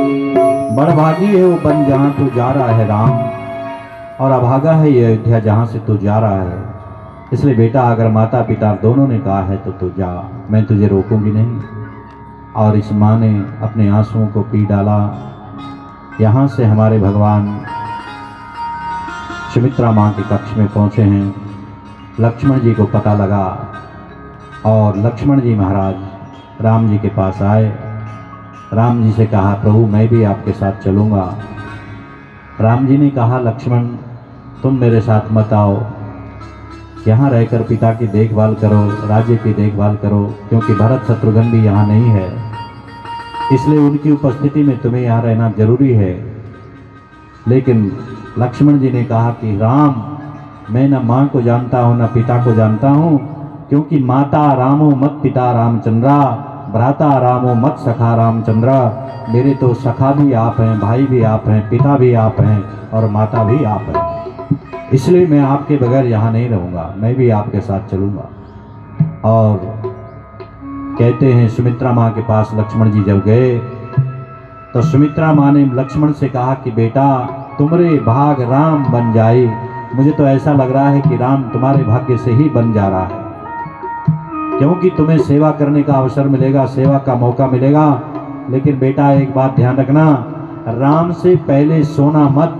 जब तक राम न सोए तब तक तुम सोना मत, जब तक राम न खाए तब तक तुम खाना मत, और राम की सेवा करना। लक्ष्मण ने कहा माँ तब की बात करती हो। लक्ष्मण जी महाराज ने संकल्प कर लिया मैं 14 वर्ष तक सोऊंगा ही नहीं, और तब पर राम की सेवा में लगा रहूंगा, राम की सेवा में लगा रहूंगा। और कहते हैं लक्ष्मण जी महाराज 14 वर्ष तक सोए ही नहीं। एक पल के लिए जब शक्ति लगी थी उस समय में लक्ष्मण जी राम जी की गोद में थोड़ी देर के लिए सो गए। 14 वर्ष तक जागते रहे। लक्ष्मण जी महाराज सुमित्रा के पास गए और सुमित्रा राम और सीता का चित्र बना रही थी कि दोनों जब राजगद्दी पर बैठेंगे तो कैसे लगेंगे। और जैसे यहाँ लक्ष्मण जी ने प्रवेश किया तो अचानक उठी, और अचानक जब उठी तो जो स्याही थी हाथ में वो स्याही उस चित्र पर गिर गई और सारा चित्र खराब हो गया। उर्मिला जी ने कहा लक्ष्मण जी आपने सारा चित्र खराब कर दिया। लक्ष्मण जी ने कहा उर्मिला ये चित्र मैंने कहाँ खराब किया, ये तो विधाता ने खराब कर दिया है, ये चित्र विधाता ने बिगाड़ दिया है। राम को 14 वर्ष का वनवास हुआ। और कहते हैं उर्मिला जी ने जैसे ये सुना तो बस मौन हो गई, कुछ बोल ही नहीं पाई। जाते समय लक्ष्मण जी के लिए दीपक हाथ में रखा, उससे आरती उतारी, और कहते हैं 14 वर्ष तक वो दीपक हाथ में रहा उर्मिला के, 14 वर्ष तक। और एक जगह जहाँ खड़ी हुई थी वहाँ से हिली भी नहीं, 14 वर्ष तक एक ही जगह पर खड़ी रही बिना अन्न जल ग्रहण किए, और वो दीपक 14 वर्ष तक जलता रहा। आहा ये साधना है। दोनों भाई तैयार हुए, सीता माँ को पता लगा, सीता जी ने कहा मैं भी साथ चलूंगी। राम जी ने सीता को समझाया तुम साथ मत आओ, वन है वहाँ नाना प्रकार के कष्ट हैं, नाना प्रकार का दुख है, तुम सह नहीं पाओगी। सीता ने कहा कि स्वामी क्या आपको लगता है कि जब तक आप वापस आओगे तो क्या मैं जीवित रहूंगी, मुझे जीवित पाओगे? क्योंकि धेनु क्षीर बिना, सिंधु नीर बिना, और ये शरीर प्राणों के बिना क्या इसकी शोभा है? शरीर में अगर प्राण नहीं है तो इसकी कोई शोभा नहीं। नदी में अगर जल नहीं तो उस नदी की कोई शोभा नहीं। गाय अगर दूध नहीं देती है तो उस गाय की कोई शोभा नहीं। इसी प्रकार नारी के बिना, पति के बिना नारी की भी कोई योग्यता नहीं, कोई शोभा नहीं। इसलिए मैं आपके बगैर जीवित नहीं रह पाऊंगी, मैं भी साथ चलूंगी। और तीनों जाने को तैयार हुए। सज्जनों, वो दृश्य याद करो, कल राज्याभिषेक होना है और आज वनवास हो गया।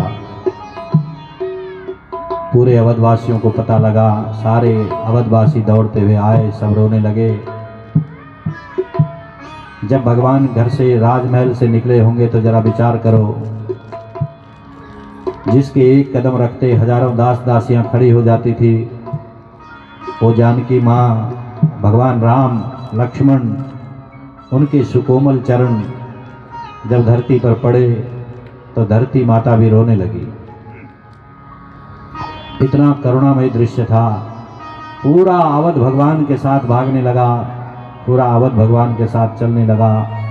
चलते चलते सई नदी, तमसा नदी के तट पर भगवान पहुँचे। तमसा नदी के तट पर भगवान ने पहला विश्राम किया। और यहाँ आधी रात में जब सब सो गए, भगवान ने सुमंत जी से कहा कि सुमंत, रथ तैयार करो और चलो, रथ को आगे बढ़ाओ, क्योंकि सब सो रहे हैं और इस समय में हमें निकल जाना चाहिए। और सच्ची बात यही है कि जब हम जीवन में भगवान को भूल जाते हैं, सोने का मतलब भूल जाना, सोने का मतलब है भूल जाना। जब हम भगवान को भूल जाते हैं तो भगवान हमारे जीवन से निकल जाते हैं। इसलिए भगवान को लगा ये सो रहे हैं और भगवान यहाँ से आगे की ओर निकल पड़े। आगे भगवान चलते चलते श्रृंगबेरपुर नामक गांव है, आगे गंगा जी के किनारे ये गांव है। यहाँ भिल्ल लोग रहते हैं। अच्छा, भिल्लों का मतलब है जो बहुत सरल है, बहुत सीधे लोग हैं। अगर मोटी भाषा में कहें तो गंवार लोग हैं, और अगर आप लोगों की भाषा में कहें तो जिनको अनपढ़ गंवार या फिर नीच जाति का कहा जाता है, जो लोग कहते हैं। और मैं आपसे रोज कह रहा हूँ कि जाति कोई नीच या ऊंच नहीं होती। दुनिया में कोई ऊंच या नीच नहीं है, सब भगवान ने बनाए हैं। इसलिए न कोई ऊंच है और न कोई नीच है, सब समान हैं, सब बराबर हैं। ये तो हम लोगों ने परंपरा बनाई है, ये तो वर्ण व्यवस्था के लिए बनाए गए थे। भाई तुमने ये काम करना है, तुमने ये करना है, तुमने ये करना है, ये तो व्यवस्था बना ली है। लेकिन कोई बड़ा या छोटा न समझे, अपने को कोई ये न समझे कि हम बड़ी जाति में पैदा हुए तो हम बड़े हो गए और ये छोटी जाति में हुआ तो ये छोटा हो गया। ऐसा कुछ नहीं। भगवान की दृष्टि में सब समान है। भगवान की दृष्टि में कोई बड़ा छोटा नहीं है। यहाँ जब भगवान गंगा तट पर पहुंचे, इन भिल्लों को पता लगा भगवान आ रहा है। सज्जनों, इन्होंने अपना सारा काम छोड़ दिया, सब कुछ त्याग दिया और भगवान के दर्शनों के लिए दौड़ पड़े। जैसे आप लोग दौड़ते हो, दौड़ते कि नहीं? अरे ये राम कथा नहीं, साक्षात राम यहाँ आया है, समझ रहे हो? राम कथा नहीं है, रामायण नहीं है, रामायण के रूप में साक्षात राम यहाँ आया है। कोई भाग्यशाली होगा जो इसका दर्शन कर सकेगा, कोई भाग्यशाली होगा जो यहाँ बैठ पाएगा। यहाँ बैठना सबके बस की बात नहीं है, मैं आपसे रोज कह रहा हूँ। यहाँ आना भी बड़ा मुश्किल है। आते आते न जाने कितने काम याद आ जाएंगे, कितने झंझट याद आ जाएंगे। यहाँ आना बड़ा मुश्किल है। इसलिए भगवान पहुँचे हैं इस गांव के नज़दीक, गंगा के किनारे है ये गांव, श्रृंगबेरपुर नाम का गांव। और यहाँ के वासियों को जब पता लगा, भिल्लों को पता लगा भगवान आ रहे हैं, तो सब अपना काम छोड़कर भगवान के दर्शन के लिए दौड़े। भगवान सामने खड़े देखा, इन्होंने दूर से प्रणाम कर रहे हैं। ध्यान से सुनना बात को, दूर से भगवान को प्रणाम कर रहे हैं। भगवान ने कहा नजदीक आओ। इन्होंने कहा राम हम अछूत हैं। आह, देखो इनका भाव। हे राम हम अछूत हैं, हमें जो एक बार छू लेता है ना, वो 10 बार गंगा स्नान करने पर भी पवित्र नहीं होता। इसलिए हमारे नजदीक मत आना भगवान, हम तो अछूत हैं, हमें मत छूना। दूर से प्रणाम कर रहे हैं। और जैसे भगवान ने सुना हम अछूत हैं, भगवान दौड़े इनकी ओर और भगवान ने दौड़ करके गले से लगा लिया। हाँ, अरे तुम अछूत कहाँ हो? अरे अछूत तो वो लोग हैं जिनके हृदय में भगवान का प्रेम नहीं है, राम का प्रेम नहीं है, वो अछूत वो है। तुम कहाँ अछूत हो? तुम्हारे हृदय में तो प्रेम ही प्रेम भरा हुआ है। और जिसके हृदय में प्रेम है वो अछूत कैसे हो सकता है? जो राम का प्रेमी है वो अछूत कैसे हो सकता है? राम से द्वेष करने वाले की परछाई से भी दूर रहो। राम का जो शत्रु बन गया है, राम का जो द्वेषी बन गया है, उसकी तो परछाई भी नहीं पड़नी चाहिए। तुम अछूत नहीं हो, तुम्हारे हृदय में तो प्रेम है। और जिन्हें सबने ठुकराया उन्हें भगवान ने गले लगाया है। यहां से भगवान ने राम राज्य का आरंभ कर दिया। गंगा के पावन तट से भगवान ने क्रांति पैदा कर दी है। जिन्हें सबने ठुकराया उन्हें राम ने अपनाया है। और सच्ची बात तो यही है कि समाज को चाहिए क्रांति, समाज को चाहिए शांति और विश्व को चाहिए क्रांति, और दोनों काम करती है राम कथा। बोलो श्री रामचंद्र भगवान की जय हो। बोलो रामचंद्र भगवान की जय हो। दोनों काम करती है राम कथा। अरे राम कथा हाँ कृष्ण कथा, राम कथा हाँ कृष्ण कथा, राम कथा हाँ कृष्ण कथा, राम कथा हाँ कृष्ण कथा, हरती है जीवन की व्यथा, हरती है जीवन की व्यथा, हरती है जीवन की व्यथा, हरती है जीवन की व्यथा, हरती है जीवन की व्यथा।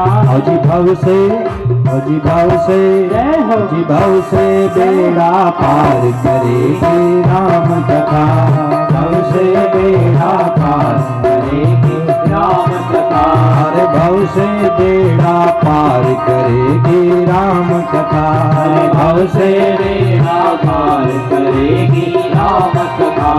दोनों हाथ ऊपर उठाते हुए ताली बजाओ। भव से बेड़ा पार करेगी राम कथा, भव से बेड़ा पार करेगी राम कथा, राम कथा हाँ कृष्ण कथा, ओ राम कथा हाँ कृष्ण कथा, कृष्ण कथा, राम कथा हाँ कृष्ण कथा, ओ राम कथा हाँ कृष्ण कथा, हरती है जीवन की व्यथा, हरती है जीवन की व्यथा, अब सबका अब सबका अब सबका बेड़ा पार करेगी राम कथा, सबका बेड़ा पार करेगी राम कथा, सबका बेड़ा पार करेगी राम कथा, सबका बेड़ा पार करेगी राम कथा, अरे हम सबका उद्धार करेगी राम कथा, हम सबका उद्धार करेगी राम कथा, सबका बेड़ा पार करेगी राम कथा, सबका बेड़ा पार करेगी राम कथा। बोलो राजा रामचंद्र महाराज की जय हो। जो बोल रहे हैं उनकी भी, जय हो। और जो नहीं बोल रहे उनकी भी, जय हो। और जो आए उनकी भी, जय हो। और नहीं आए उनकी भी, जय हो। सबकी जय जयकार, क्योंकि ये है प्रभु का द्वार। तो सज्जनों, यहाँ हमारे भगवान गंगा के तट पर पहुंचे हैं। भिल्लों ने भगवान का बड़ा स्वागत किया, बहुत सुंदर स्वागत किया। भगवान को लेकर अपनी झोपड़ियों में गए। अच्छा, राम वो तत्व है सज्जनों जो पत्थर को भी इंसान बना देता है। सुन रहे हो? राम वो तत्व है जो पत्थर को भी इंसान बना देता है।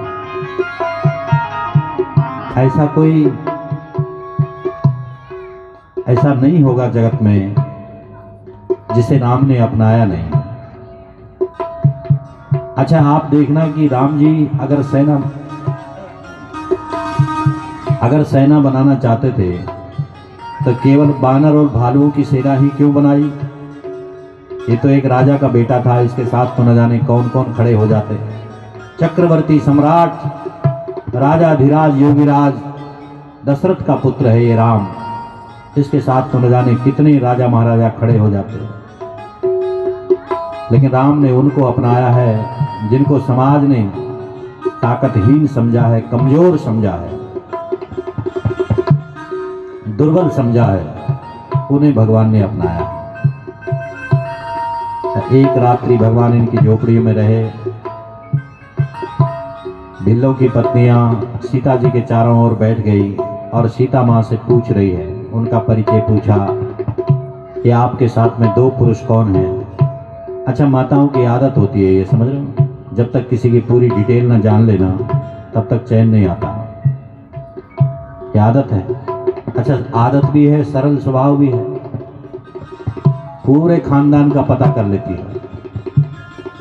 ये कौन है? सीता जी ने उत्तर दिया, श्याम वर्ण है, ये मेरे स्वामी हैं, पति हैं। गौर वर्ण है, मेरे देवर हैं। और पूरी रात भर सीता जी को सोने नहीं दिया, पूरी रात भर बातें चलती रही। अच्छा, कहाँ से इतनी बातें आती है भगवान ही जाने। ये सरल स्वभाव है। रात बीत गई, प्रातःकाल हुआ। इस गंगा के तट पर एक भगवान का परम भक्त है जिसका नाम है केवट। केवट जैसा भगत कोई और नहीं हुआ। सुन रहे हो? इस केवट की कहानी बड़े ध्यान से सुनना। केवट के घाट पर, गंगा के घाट पर बैठा है केवट। प्रातःकाल हुआ, भगवान गंगा तट पर गए। साथ में भिल्लों के राजा गोहराज भी हैं। भगवान केवट से कहते हैं, केवट हमें पार जाना है। अच्छा, एक बात ध्यान देना, इस केवट ने भगवान को प्रणाम नहीं किया। भगवान जब गए तो केवट ने भगवान को प्रणाम नहीं किया। ये अपनी भक्ति पर भरोसा है, अपने प्रेम पर भरोसा है। सुन रहे हो? इसने भगवान को प्रणाम नहीं किया। भगवान खड़े हैं और ये बैठा है। भगवान खड़े और केवट बैठा हुआ। भगवान ने कहा, केवट हमें पार जाना है, पार उतार दो। केवट ने कहा, अवश्य उतारूंगा, मैं तो बैठा ही इसलिए हूं, मेरा तो काम ही पार उतारना है, आपको भी उतारूंगा। लेकिन मैंने एक कथा सुनी है आपकी, मर्म तुम्हार परम में जाना, मैं तुम्हारा मर्म जानता हूं।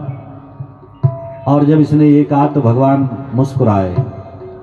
बड़े बड़े योगी, बड़े बड़े संत, बड़े बड़े महात्मा जिस राम का तत्व नहीं जानते, जिस राम का मर्म नहीं जानते, उस राम के लिए केवट कह रहा है कि परम मर्म तुम्हार परम में जाना, मैं तुम्हारा मर्म जानता हूं। भगवान को आश्चर्य हुआ, वाह रे केवट। लक्ष्मण जी को गुस्सा आ रहा है, बड़ी बड़ी बातें कर रहा है केवट तो। राम जी मुस्कुरा रहे हैं। और सज्जनों, इसने कहा, प्रभु मैंने सुना है कि आपने एक नारी, एक पत्थर को आपके चरण स्पर्श हुए और वो पत्थर नारी बनकर के प्रकट होकर आकाश में उड़ गया। कहीं ऐसा न हो कि मेरी नौका को आपके चरण लगे और ये भी नारी बनकर प्रकट हो जाए। एक मुसीबत और खड़ी हो जाएगी। एक मुसीबत घर में पहले ही है, अगर ये भी नारी बनकर प्रकट हो गई तो मेरा क्या होगा भगवान? एक को पालना मुश्किल है, दो को कैसे पालूंगा? भगवान मुस्कुरा रहे हैं। क्या चाहते हो केवट? बोला, मैं चाहता हूं कि पहले आपके चरण धुलूं और चरण धोकर किसी पत्थर पर डालूं। अगर वो पत्थर नारी बनकर के उड़े नहीं, नारी नहीं बने, तो तब मैं आपके चरण धुलूंगा, तब चरण धोऊंगा, तब आपको पार उतारूंगा। भगवान ने कहा, वाह रे केवट, अच्छा ये बहाना है, वास्तव में तो भगवान के चरण धोना चाहता है ये केवट, ये तो बहाना है। सुबह से शाम हो गई, भगवान से कह रहा है कि प्रभु बोलो कि मेरे चरण धुल। अच्छा, ऐसा भी नहीं कि अपने आप धुलने लग जाऊं ना, जब तक आप नहीं बोलोगे कि आकर मेरे चरण धुलो तब तक नहीं धुलूंगा। ऐसा कौन बोलेगा कि आओ मेरे चरण धुलो? या तो अपने आप धुल लेता तो कोई बात नहीं, नहीं अपने आप भी नहीं धुलूंगा। जब तक आप नहीं बोलोगे कि आकर मेरे चरण धुलो तब तक नहीं धुलूंगा। सुबह से शाम हो गई, भगवान खड़े हैं और केवट बैठा हुआ। भगवान कह रहे हैं, केवट इतना विलंब मत करो, हमें पार जाना है। केवट ने कहा, गर्ज मेरा तुम्हारा है, मेरा नहीं। अगर पार जाना है तो कहो कि मेरे चरण धुलो। और अंत में भगवान को बोलना ही पड़ा कि केवट आओ और चरण धुलो। आहा, आप प्रसन्न हो गया और जो चरण धोने को तैयार हुआ, केवट को याद आया अगर जीवन में कभी ऐसा मौका मिले, सत्कर्म करने का अवसर मिले, तो अकेले नहीं करना चाहिए, पति पत्नी दोनों को मिलकर करना चाहिए। इसलिए घर गया और अपनी पत्नी से कहा कि हमारे घाट पर भगवान आए हैं। केवट की पत्नी रोने लगी, हमारे घाट पर भगवान आए हैं, अगर हमारे पास कोई चांदी का बर्तन होता, सोने का बर्तन होता, तो उसमें भगवान के चरण धोते, लेकिन हमारे पास तो कुछ भी नहीं है। केवट ने कहा, चिंता क्यों करती हो, हमारे पास एक काठ की नौका तो है, उसमें चरण धोएंगे, क्योंकि सोने चांदी के बर्तन में जल पीने की क्षमता नहीं होती, हमारी कठौती में जल पीने की क्षमता है, इसलिए हम उसमें भगवान के चरण धोएंगे।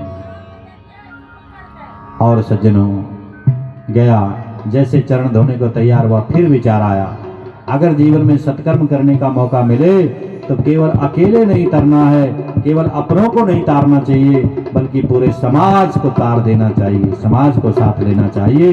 इसलिए केवट फिर गया और पूरे गांव वालों को लेकर आया, नगर वालों को लेकर आया, और अब तो बहुत लंबी लाइन लग गई और भगवान के चरण धोने लगे बारी बारी से।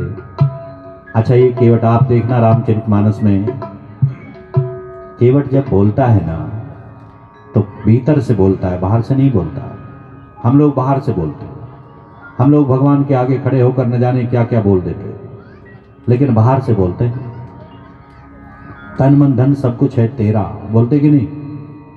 और यहाँ से घर गए तो सब कुछ है मेरा, यहाँ बैठे बैठे तो तन मन धन सब कुछ है तेरा, और घर पहुंचे तो सब कुछ है मेरा। अच्छा, बोलना कितना सरल है, हम भगवान को भी झूठ बोल देते हैं, हमें लगता है बोलने से कोई फर्क नहीं पड़ता, बोल दो जो बोलना है। यहाँ आप बोलते हो तन मन धन सब कुछ है तेरा, और अगर वो तब तक तुम्हारे घर पहुंच जाए और भीतर से कुंडी लगा करके बैठ जाए, और आप घर पहुंचो और दरवाजा खटखटाओ कि कौन है, तो वो बोलेगा जिसको अभी कह रहे थे कि तन मन धन सब कुछ है तेरा, तो जब सब कुछ मेरा ही है तो तेरा यहाँ क्या काम है, अब क्या करोगे बोलो। अच्छा, बोलना बड़ा सरल है, जो मर्जी बोल दो। किसी के घर में हम जाते हैं, लोग अपना मकान दिखाते हैं, ये हमारा बैठक है, ये मेहमानों का है, ये बहू बेटे का है, ये फलां का है, ये फलां का है, तो हम कहें कि भाई बहुत बढ़िया बनाया आपने, बहुत अच्छा बनाया। नहीं महाराज, हमारा कहाँ, सब आप ही का है, आप ही का है। तो महाराज जी खुश हो जाते हैं, मेरा ही है, तो ठीक है एक कमरा मुझे दे दो, यहाँ बैठ के पूजा करूँगा। तब कहेगा नहीं नहीं महाराज, हमारा तो अपने लिए ही पूरा नहीं है। तो बोलना बड़ा सरल है, जो मर्जी बोल दो, बोलना बहुत आसान है। आप लोग भजन गाते हो, कभी कभी शेर पे सवार होके शेरा वाली आ जा, बोलते हो कि नहीं। और अगर शेरा वाली कभी सच में आ जाए शेर पे सवार होके, तो बोलो क्या देख पाओगे, ठीक पाओगे। वहां तुम्हारे घर में एक चूहा आता है, भगदड़ मच जाती है, तो तुम शेरा वाली को बुला रहे हो कि शेर पे सवार होके आ जा। हाँ तो बोलना सरल है, जो मर्जी बोल दो, बोलना बड़ा आसान है, जो मर्जी बोल दो। भोले बाबा मेरे, एक जगह तो मैंने एक भजन सुना, बड़ा गजब का भजन था, कोई बहन गा रही थी, भोले बाबा मेरे महलों में धीरे धीरे आना, अभी अभी सोया मेरा लाल ना जगाना। तो भोले बाबा को और कोई काम नहीं है तेरा लाल जगाने के सिवा। लेकिन बोलना बड़ा सरल है, जो मर्जी बोल दो। अच्छा, भोले बाबा अगर आ जाए, विचार करो, मान लो आपने प्रार्थना करी और भोले बाबा ने कृपा कर दी, किसी दिन आ गए, तो जरा देखा कैसा रूप है भोले बाबा का, जरा विचार करो। पहरे कुंडल कंकण ब्याला, ब्याल कपाल विभूषण छाला, सिर पर भी नाग है, भुजाओं में नाग है, हाथों में, कमर में, पैरों में सर्प ही सर्प लपेटे हुए, और इतना विचित्र रूप है जिसको देखकर देवता लोग भी भयभीत हो जाते हैं। वो अगर कभी सामने आ जाए तो जिंदा रह पाओगे, देखने लायक रहोगे भी कि नहीं। लेकिन बोलना सरल है, जो मर्जी बोल लो। इसलिए बोलो उतना जितना कर सको, है कि नहीं, बोलो उतना जितना कर सको।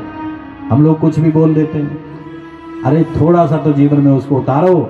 ये केवट जब बोलता है तो बाहर से नहीं बोलता, बल्कि भीतर से बोलता है। और जो राम बड़े बड़े वेदज्ञों की नहीं सुनता, बड़े बड़े संत महापुरुषों की नहीं सुनता, वो राम इस केवट की सुन रहा है, और ये प्रमाण दिया है तुलसी बाबा ने कि सुन रहा है। आप और हम मंदिर में स्तुति करते हैं, यहाँ स्तुति करते हैं, भगवान सुन रहा है कि नहीं, कोई प्रमाण नहीं है। लेकिन केवट बोल रहा है और भगवान सुन रहा है, कि तुलसी बाबा ने प्रमाण दिया है। कहाँ? प्रेम लपेटे अटपटे, अटपटे शब्द बोल रहा है, अटपटे शब्द, और राम फिर भी सुन रहा है। जो हमारी स्तुति नहीं सुनता है वो इसके अटपटे शब्द सुन रहा है। क्यों? क्योंकि प्रेम लपेटे अटपटे, सुन के वट के बैन, बैन बोल रहा है, कठोर शब्द बोल रहा है। लेकिन क्यों राम सुन क्यों रहा है? क्योंकि प्रेम लपेटे, ये जो बोल रहा है ना, ये प्रेम से बोल रहा है, भीतर से बोल रहा है, प्रेम की चाशनी में भिगो करके बोल रहा है। इसलिए राम इसकी सुन रहा है। हमारी स्तुति क्यों नहीं सुनता? क्योंकि हम भीतर से नहीं बोलते, हम तो बाहर से बोलते हैं। भगवान इसलिए सुन रहा है क्योंकि ये भीतर से बोलता है। और सज्जनों, ये केवट इतना बुद्धिमान है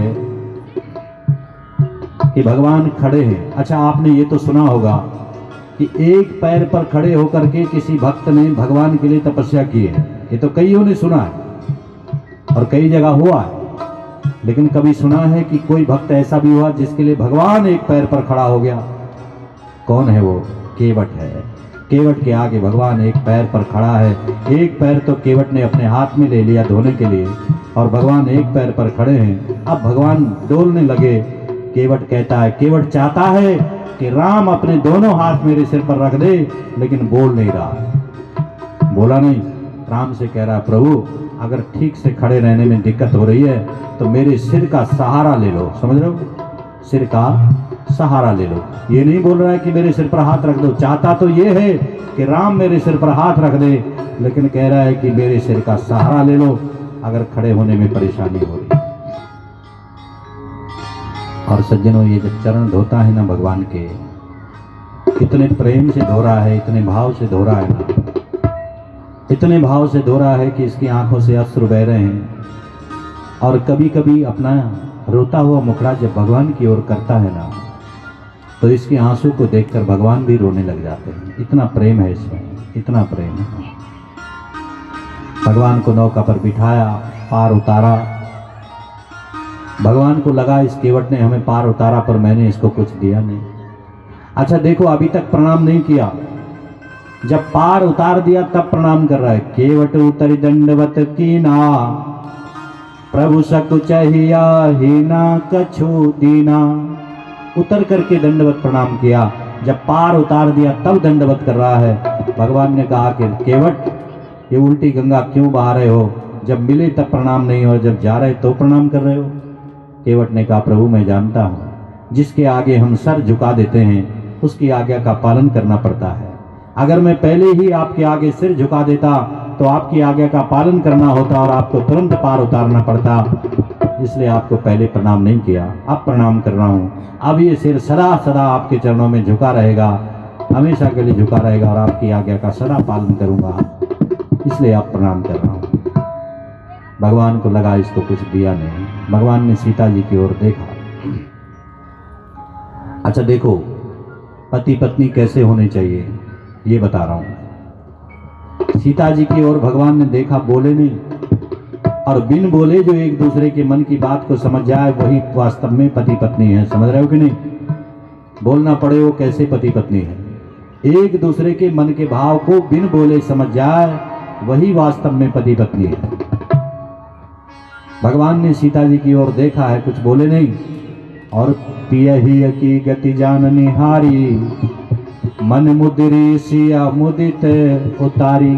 सीता जी के हाथ में एक मुद्रिका है, और बिना कुछ बोले सीता जी समझ गई, और उन्होंने वो मुद्रिका उठाई और राम जी की ओर बढ़ाई, और राम जी उस मुद्रिका को केवट को देना चाहते हैं। केवट ही तुम्हारी उतराई है, लेकिन केवट ने दोनों हाथ खड़े कर दिए, त्राहि माम त्राहि माम त्राहि माम। हे राम, मैंने सुना था आपके दर्शनों के बाद माया से मुक्ति मिल जाती है, पर आप तो मुझे उसी बंधन में डाल रहे हो। भगवान कहना चाहते हैं कि केवट इस मुद्रिका पर राम का नाम लिखा है, मतलब मेरा नाम लिखा है। मैं तुझे अपना नाम देना चाहता हूं तो मेरा नाम जपना। लेकिन केवट ने कहा कि राम, मेरे पास कहाँ समय है कि मैं तेरा नाम जप सकूं। मुझे इतना समय ही नहीं है कि मैं तेरा नाम जप सकूं, तेरा नाम याद रखूं।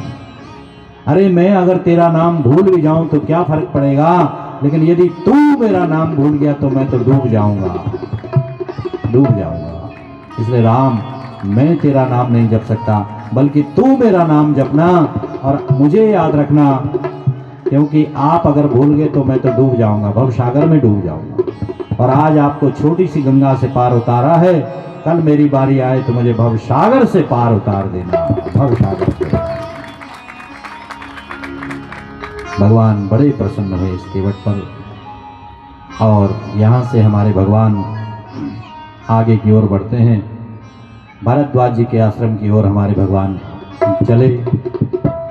भरद्वाज जी के आश्रम में भगवान पहुँचे। भरद्वाज जी ने बहुत सुंदर स्वागत किया, रिद्धि सिद्धियों से भगवान का स्वागत किया। और सज्जनों, एक रात्रि हमारे भगवान यहाँ रहे। प्रातःकाल भगवान उठे, त्रिवेणी संगम में स्नान किया, और यहाँ से भरद्वाज जी ने 4 शिष्य भगवान के साथ भेजे हैं आगे का रास्ता दिखाने के लिए। 4 शिष्यों का मतलब है 4 वेद। और महाजनायन गता सपंथा, असली रास्ता वही है जो हमें वेद बताते हैं। वेदों के बताए मार्ग पर जो चलता है उसका कभी अकल्याण नहीं होता, उसका सदा कल्याण होता है। इसलिए वास्तव में सही रास्ता वही है जो वेद बताए, महापुरुषों ने जो रास्ता बताया है उस पर चलना चाहिए। यहाँ रात्रि में विश्राम हुआ, सत्संग हुआ। भरद्वाज जी भगवान का दर्शन करके बहुत प्रसन्न हुए। और सज्जनों, यहाँ से 4 शिष्यों के साथ हमारे भगवान आगे बढ़ते हैं। सुर नर मुनि सबकी यह रीति, स्वार्थ लाग करे सब प्रीति। इस संसार में कोई भी ऐसा नहीं है जो बिना किसी कारण किसी से प्रेम करता हो। सुन रहे है क्या कोई ऐसा जो बिना किसी कारण या बिना स्वार्थ के किसी से प्रेम करता हो? कोई भी नहीं करता। यहाँ जो भी संबंध बने हैं, जो भी जुड़ा हुआ है, उसका कहीं ना कहीं कोई ना कोई स्वार्थ है। बिना स्वार्थ के संसार कदापि नहीं चल सकता। मैंने आपको एक घटना सुनाई थी। एक कोई सज्जन थे, उनके 4 बेटे थे।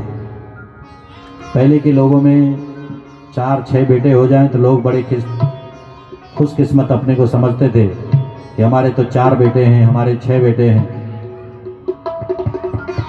तो उसके 4 बेटे थे। समय बीता, 4 बहुएं घर में आई, बेटों का विवाह हो गया।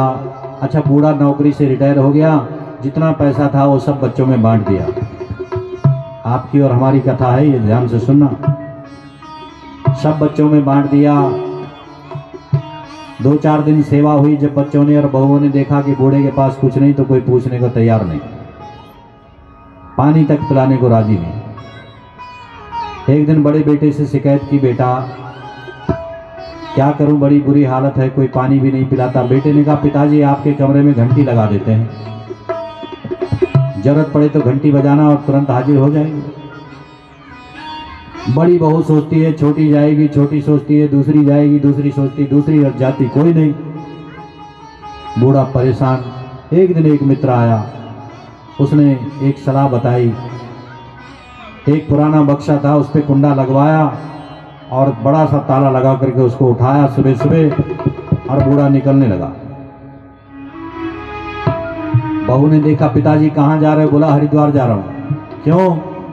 बोला, यहाँ कोई पूछता भी नहीं, यहाँ क्या करूँगा रह करके। बहू ने कहा, अच्छी बात है, जाना ही चाहिए, इस उम्र में तो हरिद्वार ही जाना चाहिए। अच्छा कर रहे हो, जाओ। नजर पड़ी बक्से पर, पिताजी बक्से में क्या है? बोला, बेटे बक्से में 4 लाख रुपए अगर तुम्हें दिए हैं तो 4 इसमें भी रखे हैं, मुझे पता था तुम ऐसा करोगे। और 4 लाख का नाम सुनकर बहू के कान खड़े हो गए। 4 लाख! दौड़ी, पिताजी को पकड़ लिया। पिताजी आप हरिद्वार जाओगे, हमारे लिए शर्म की बात हो जाए, लोग क्या कहेंगे, दुनिया क्या कहेगी। इतने में और बहुओं को भी पता लग गया। 4 बेटे 4 बहुएं दौड़ती हुई पिताजी को घर ले गई। घर में बिठाया, पिताजी आप अगर चले जाओगे हमारी नाक कट जाएगी, आप ऐसा काम मत करना, हम आपकी सेवा करेंगे। क्यों कर रहे हैं सेवा? ये 4 लाख रुपए जान करके। बूढ़े ने कहा ये तो अच्छी मौज हो गई, जिस घर में 1 गिलास पानी नहीं मिलता वहां 4 दूध के गिलास आने लगे। एक रोटी जहां नहीं मिलती थी वहां 4 भोजन की थालियां आ रही है। अब तो बड़ी बहू सोचती कि मैं ही अपने नंबर बनाऊं, क्या पता ज़्यादा मिल जाए। छोटी सोचती क्या पता मुझे ही ज़्यादा मिल जाए। सब सेवा में लगी है। और सज्जनों, धीरे धीरे समय बीता। बूढ़े को लगा अगर इनको पता लग गया कि बक्से में कुछ नहीं है तो मुश्किल हो जाएगी। बूढ़े ने एक दिन कहा, बेटा ये बक्सा यहाँ मत रखो, इसको गांव के मुखिया के पास रख दो। मेरे मरने के बाद तुम लोग आपस में बांट लेना, लेकिन तब तक इसको मुखिया जी के घर में रख दो। बक्सा उठाया, मुखिया जी के घर में रखा। समय बीता। एक दिन बेचारा शरीर छोड़ गया, स्वर्ग सिधार गया। बच्चों ने वो सब यात्रा निकाली जो बड़े बड़े राजा महाराजाओं की नहीं निकलती। बड़े सुंदर ढंग से सब यात्रा निकली और बढ़िया बढ़िया चादरें चढ़ाई, बहुत सुंदर सब यात्रा निकाली। वापस घर आए, जैसे कैसे करके 13 दिन निकाले और बोला अब चलो पिताजी का जो खजाना रखा है उसको लेने। पूरा खर्चा कर दिया, क्योंकि पता है कि पिताजी ने बहुत कुछ रखा है। मुखिया जी से कहा कि हमारा बक्सा दे दो। मुखिया ने बक्सा दे दिया। बड़ा बेटा बोला मैं खोलूँगा, छोटा बोला मैं खोलूँगा। मुखिया ने कहा लड़ते क्यों हो, मैं ही खोल देता हूँ। और मुखिया जी ने जैसे ही बक्सा खोला तो अंदर से निकले 4 मोटे मोटे पत्थर। मुखिया ने कहा चारों भाई एक एक उठा लो और मारो खोपड़ी में। तो यही ये संसार है सज्जनों। यहाँ कोई किसी का नहीं है। यहाँ तो सब स्वार्थ से बने हैं, बिना स्वार्थ का कोई भी नहीं। संसार ही स्वार्थ, संसार नाम ही स्वार्थ का है। तो आइए हमारे भगवान यहाँ से आगे की ओर बढ़ते हैं, भरद्वाज जी के आश्रम से, और वाल्मीकि जी के आश्रम में भगवान पहुँचते हैं। वाल्मीकि मन आनंद भारी, मंगल मूरत नयन निहारी। वाल्मीकि जी ने जब भगवान का दर्शन किया तो प्रसन्न हो गए, गदगद हो गए। तो मैं समझता हूँ कि आज भगवान को यहीं रहने देते हैं और कल के प्रसंग में भगवान आगे की ओर चलेंगे। तो कल का दिन शेष है, परसों यहाँ पर भंडारा होगा, जो भी होगा प्रसाद जो भी बने